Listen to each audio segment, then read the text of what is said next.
Good morning વિદ્યાર્થી મિત્રો. ધોરણ 12ના નામના મૂળ તત્વો વિષયમાં આજે આપણે ભાગ 2ના પ્રકરણ નંબર 2 ડિબેન્ચરના હિસાબો અંગે અભ્યાસ કરવાના છીએ. મિત્રો, આ પ્રકરણનો કુલ ગુણભાર 8 છે, જેમાં વિભાગ એમાં 1 માર્કનો વૈકલ્પિક પ્રશ્ન, વિભાગ બીમાં 1 માર્ક માટે ટૂંકમાં ઉત્તર એટલે એક વાક્યમાં જવાબ આપવાનો હોય તેવો પ્રશ્ન, અને વિભાગ સીમાં 2 માર્કનો 3 માર્કનો એવા 2 પ્રશ્ન એટલે 6 માર્ક્સ. અહીંયા 6 માર્ક્સ મિત્રો, 6 માર્ક્સમાં 2 પ્રશ્ન પૂછાશે એટલે ટોટલ આ પ્રકરણ આપને 8 માર્કનું પૂછવામાં આવશે. એટલે 1 + 1 + 2 માર્ક્સના 3 માર્ક્સના 2 એવા પ્રશ્નો માટે 6 માર્ક્સ એટલે ટોટલ 8 માર્ક્સનું આ પ્રકરણ આપણને પૂછવામાં આવશે. મિત્રો, આ પ્રકરણમાંથી કોઈ મોટો પ્રશ્ન તમને પૂછવામાં આવતો નથી. આ 6 માર્ક જે છે, 3 માર્કના 2 પ્રશ્નો, એમાં એક પ્રશ્ન થિયરિકલ પણ હોઈ શકે એવું સંભવ છે, અને એક 3 માર્ક માટે આનંદનો પ્રશ્ન તમને પૂછવામાં આવે. મિત્રો, તો આ પ્રકરણમાંથી કોઈ મોટા દાખલા આપને પૂછાવાના નથી. મિત્રો, પ્રકરણ નંબર 2 ડિબેન્ચરના હિસાબોમાં આપણે કુલ 13 મુદ્દાઓનો અભ્યાસ કરવાનો છે. તો આ 13 મુદ્દાઓ અંગે હવે વિગતવાર અભ્યાસ કરતા જઈએ. તો સૌપ્રથમ પ્રસ્તાવનાથી આપણે શરૂઆત કરીશું. મિત્રો, સામાન્ય રીતે કંપની લાંબા ગાળાનું ભંડોળ એટલે લાંબા ગાળા માટે ફંડ એકત્ર કરવા માટે શેરમૂડી બહાર પાડે છે, અને શેરમૂડી વિશે પ્રકરણ નંબર 1માં આપણે અભ્યાસ કરી ગયા છીએ. કેટલીક વાર કંપનીને શેરમૂડી ઉપરાંત વધારે ભંડોળની જરૂરિયાત એટલે કે વધારે નાણાંની જરૂરિયાત ઊભી થાય, તો આ વધારાના નાણાં કંપની અથવા તો વધારાનું ભંડોળ કંપની લોન કે ઉછીની રકમ દ્વારા મેળવે છે.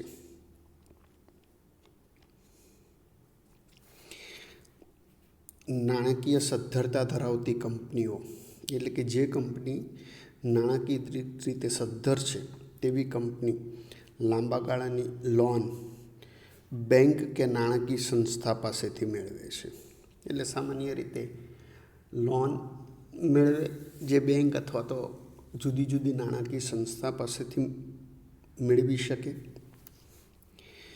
ઘણીવાર મોટા રોકાણ માટે નાણાકીય સંસ્થા પાસેથી લોન કે ધિરાણ મેળવવાના બદલે અથવા તે ઉપરાંત કંપની જાહેર પ્રજા પાસેથી જામીનગીરી બહાર પાડી ભંડોળ મેળવી શકે છે. આવી જામીનગીરી ડિબેન્ચર કે બોન્ડ તરીકે પ્રચલિત છે. એટલે મિત્રો, કંપની જાહેર જનતા પાસેથી પણ ભંડોળ એકત્ર કરે અને આ રીતે જામીનગીરી બહાર પાડીને ભંડોળ એકત્ર કરે, જેને ડિબેન્ચર કે બોન્ડ તરીકે ઓળખવામાં આવે. ધંધો કરતી દરેક કંપનીને નાણાં ઉછીના લેવાની ગર્ભિત સત્તા છે. એટલે દરેક કંપની નાણાં ઉછીના મેળવવાની સત્તા ધરાવે છે. આ સત્તાના આધારે કંપની જાહેર જનતા પાસેથી આ રીતે લાંબા ગાળા માટે નાણાં ઉછીના મેળવે છે. આ રીતે મેળવેલ રકમ કે રોકાણ સામે કંપની પોતાના દેવાનો સ્વીકાર કરતો દસ્તાવેજ રોકાણકારને આપે છે. આ દસ્તાવેજને ડિબેન્ચર કહેવામાં આવે છે. એટલે મિત્રો, જ્યારે પણ કંપની લોકો પાસેથી નાણાં ઉછીના મેળવે ત્યારે દેવાના સ્વીકાર માટે જે લેખિત દસ્તાવેજ રોકાણકારોને આપે તે ડિબેન્ચર તરીકે ઓળખાય. જે લોકો કંપનીને નાણાં આપીને ડિબેન્ચર મેળવે છે અથવા બજારમાંથી ડિબેન્ચર ખરીદે છે તેઓ ડિબેન્ચર ધારણ કરનાર એટલે કે ડિબેન્ચર હોલ્ડર તરીકે ઓળખવામાં આવે. એટલે ડિબેન્ચર ધારણ કરનારા ડિબેન્ચર હોલ્ડર તરીકે ઓળખાય. ડિબેન્ચર હોલ્ડર એ કંપનીના માલિક નથી. મિત્રો, ડિબેન્ચર હોલ્ડર એટલે જેણે કંપનીને નાણાં ઉછીના આપેલા છે તેવી વ્યક્તિ, એટલે કંપનીના માલિક નથી. ડિબેન્ચર એ કંપનીનું દેવું દર્શાવતો અને દેવાની સ્વીકૃતિ કરતો દસ્તાવેજ છે જે કંપનીની સામાન્ય મોહર સાથે બહાર પાડવામાં આવે છે. એટલે કંપની દ્વારા આવા ડિબેન્ચર બહાર પાડવામાં આવે. કંપની ડિબેન્ચર હોલ્ડરને નક્કી કરેલી શરતો અનુસાર તેમણે કરેલા રોકાણ પર નિશ્ચિત દરે અને નિશ્ચિત સમયે વ્યાજ આપશે. એટલે મિત્રો, જે ડિબેન્ચર કંપનીએ બહાર પાડેલા હોય તેના પર કંપની નિશ્ચિત દરે વ્યાજ આપવું જરૂરી છે.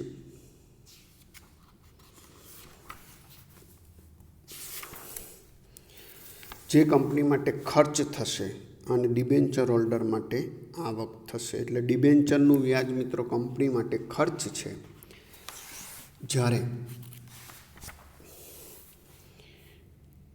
ડિબેન્ચર હોલ્ડર માટે આવક છે. આ ઉપરાંત કંપની નક્કી કરેલી શરતો અનુસાર ડિબેન્ચર પર મળેલ નાણાં ભવિષ્યમાં ડિબેન્ચર હોલ્ડરને પરત કરશે. એટલે ડિબેન્ચર બહાર પાડતી વખતે કંપનીએ જે શરત કરી હોય તે શરત મુજબ કંપની ડિબેન્ચરના નાણાં ડિબેન્ચર હોલ્ડરને પાછા આપશે.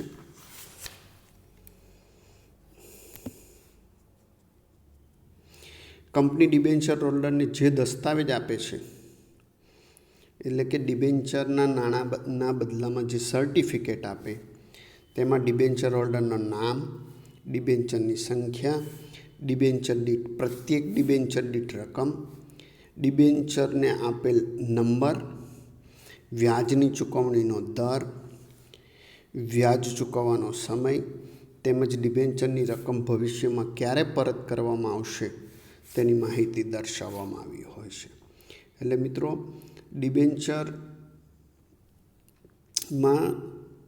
ડિબેન્ચરની સંપૂર્ણ વિગત દર્શાવી હોય છે.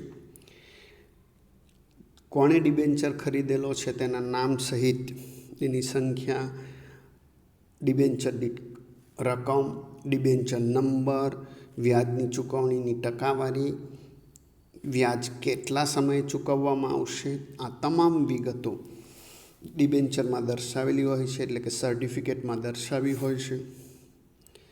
મિત્રો, વર્તમાન સંજોગમાં ડિબેન્ચરનો દસ્તાવેજ ડિબેન્ચર હોલ્ડરને ભૌતિક સ્વરૂપે આપવાને બદલે વિજાણુ નોંધ સ્વરૂપે આપવામાં આવે છે. એટલે કે ડિબેન્ચરની ખરીદી ડિબેન્ચર હોલ્ડરના ડીમેટ ખાતામાં સીધી જમા થઈ જાય છે. કંપની ડિબેન્ચર હોલ્ડરને મંજૂરી પત્ર દ્વારા તેમના કેટલા ડિબેન્ચર મંજૂર કર્યા છે તેની સંખ્યા અને રકમ તેમજ ડિબેન્ચર અંગેની શરતોની જાણ કરે છે.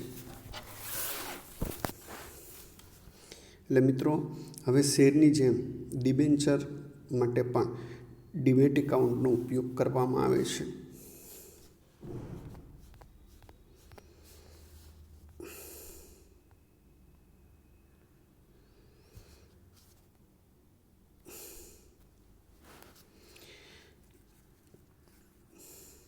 એટલે મિત્રો, ટૂંકમાં કંપનીને જ્યારે લાંબા ગાળા માટે નાણાં ઉછીના લેવાની જરૂરિયાત ઊભી થાય ત્યારે કંપની પોતાની ગર્ભિત સત્તાના આધારે જાહેર જનતા પાસેથી નાણાં ઉછીના મેળવે અને બદલામાં પોતાના દેવાના સ્વીકાર રૂપે જે લિખિત દસ્તાવેજ આપે તેને ડિબેન્ચર તરીકે ઓળખવામાં આવે અને આવા ડિબેન્ચર ધારણ કરનાર ડિબેન્ચર હોલ્ડર તરીકે ઓળખાશે. મિત્રો, ડિબેન્ચર માટે કેટલીક અગત્યની બાબતો કે અગત્યના મુદ્દા અંગે જોઈએ તો પહેલું, ડિબેન્ચર એ કંપનીને લોન તરીકે નાણાં આપ્યાનો એક લેખિત દસ્તાવેજ છે. એટલે કે કંપની દ્વારા પોતાના દેવાનો સ્વીકાર કરતો દસ્તાવેજ એટલે ડિબેન્ચર. એટલે ડિબેન્ચર કોને કહેવાય? તો આ ડિબેન્ચરનો અર્થ થઈ ગયો. એટલે કંપનીને લોન તરીકે જ્યારે નાણાં ઉછીને આપવામાં આવે ત્યારે બદલામાં કંપની જે લેખિત દસ્તાવેજ કે સર્ટિફિકેટ આપે પોતાના દેવાના સ્વીકાર અંગે, તેને ડિબેન્ચર કહેવાય. બીજું, ડિબેન્ચર ચોક્કસ વ્યાજદર ધરાવતી એક જામીનગીરી છે. મિત્રો, ડિબેન્ચર ચોક્કસ વ્યાજદર ધરાવતી જામીનગીરી છે, એટલે એના ઉપર ચોક્કસ દરે વ્યાજ ચૂકવવામાં આવે છે.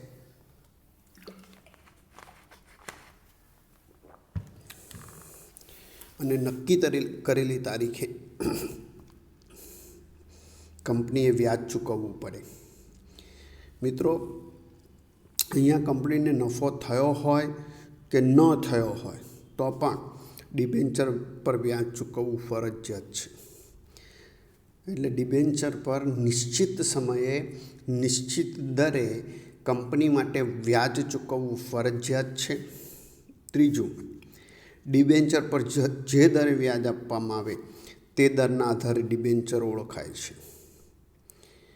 એટલે કંપની ડિબેન્ચર પર જેટલી ટકાવારીએ વ્યાજ આપવામાં આવે તે ટકાવારી મુજબ ડિબેન્ચર ઓળખાય. એટલે કે ધારો કે મિત્રો, ડિબેન્ચર પર 8% મુજબ વાર્ષિક વ્યાજ આપવામાં આવતું હોય તો તેવા ડિબેન્ચરને 8%ના ડિબેન્ચર તરીકે ઓળખવામાં આવે. એટલે સર્ટિફિકેટમાં પણ 8%ના ડિબેન્ચર એ મુજબ નોંધ થાય. ચોથું, ડિબેન્ચર અમુક નિશ્ચિત મુદત માટે બહાર પાડવામાં આવે છે. મિત્રો, ડિબેન્ચર નિશ્ચિત મુદત માટે બહાર પાડવામાં આવે છે. ત્યારે નક્કી કરેલી શરત મુજબ ડિબેન્ચર હોલ્ડરને મુદતના અંતે ડિબેન્ચરના નાણાં પરત કરવામાં આવે. પાંચમું,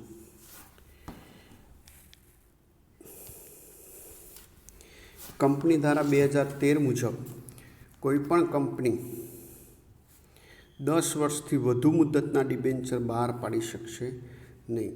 મિત્રો, 2013માં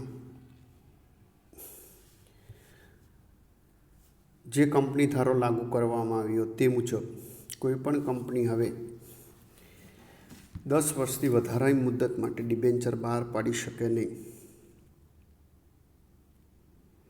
પરંતુ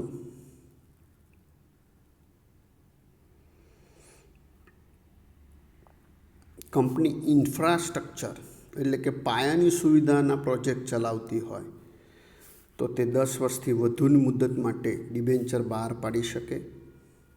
પરંતુ આ મુદત વધુમાં વધુ 30 વર્ષ સુધીની હોય. એટલે ઇન્ફ્રાસ્ટ્રક્ચર માટેના પ્રોજેક્ટ માટે કામ કરતી સંસ્થા પણ 30 વર્ષ કરતાં વધારે મુદત માટે ડિબેન્ચર બહાર પાડી શકશે નહીં. છઠ્ઠું, ડિબેન્ચર કંપનીની મિલકત પર બોજ સાથે કે બોજ વગર પણ બહાર પાડી શકાય છે. એટલે કે બોજ સાથે કે બોજ વગર પણ ડિબેન્ચર બહાર પાડી શકાય. બોજ એટલે ગીરો અધિકાર, એટલે મિલકત ગીરો મૂકીને ડિબેન્ચર બહાર પાડી શકે અથવા તો મિલકતો ગીરો મૂક્યા વગર પણ ડિબેન્ચર બહાર પાડી શકાય. સાતમું,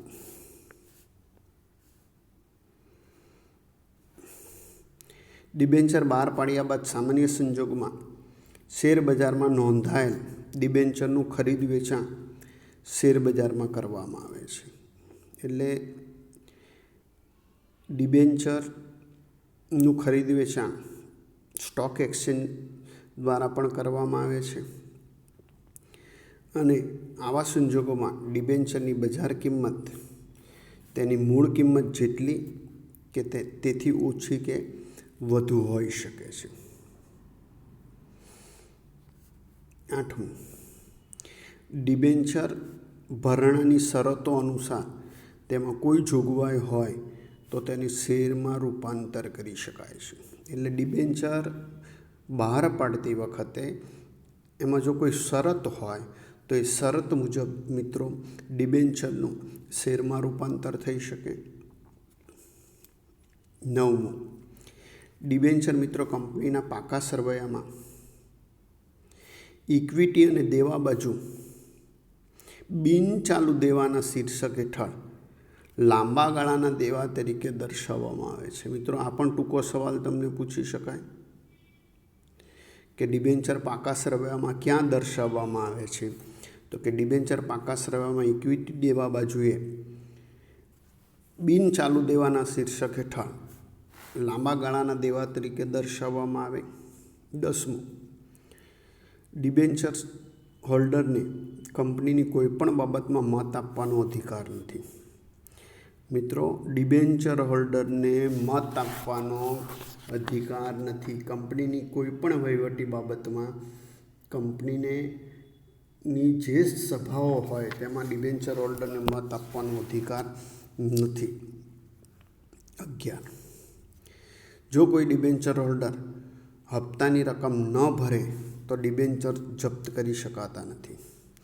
મિત્રો હપ્તાની રકમ ડિબેન્ચર ધારક ન ભરે તો કંપનીને એના ડિબેન્ચર જપ્ત કરવાની સત્તા નથી.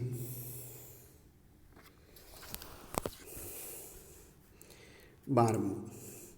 કંપનીના વિસર્જન વખતે ડિબેન્ચર હોલ્ડરને શેર હોલ્ડર કરતાં પહેલાં રકમ ચૂકવવામાં આવે છે. એટલે કંપનીનું જ્યારે વિસર્જન કરવામાં આવે મિત્રો ત્યારે ડિબેન્ચર હોલ્ડરને શેર હોલ્ડર કરતાં પહેલાં તેના નાણાં પરત કરવામાં આવે છે. એટલે ડિબેન્ચર બાબતે આ 12 મુદ્દા અગત્યના મુદ્દા છે અને એમાંથી તમને ટૂંકા પ્રશ્ન સ્વરૂપે પણ સવાલ પૂછી શકાશે મિત્રો. એટલે એની તમારે કાળજી રાખવાની છે અને આ મુદ્દાનો અભ્યાસ વ્યવસ્થિત કરવાનો છે.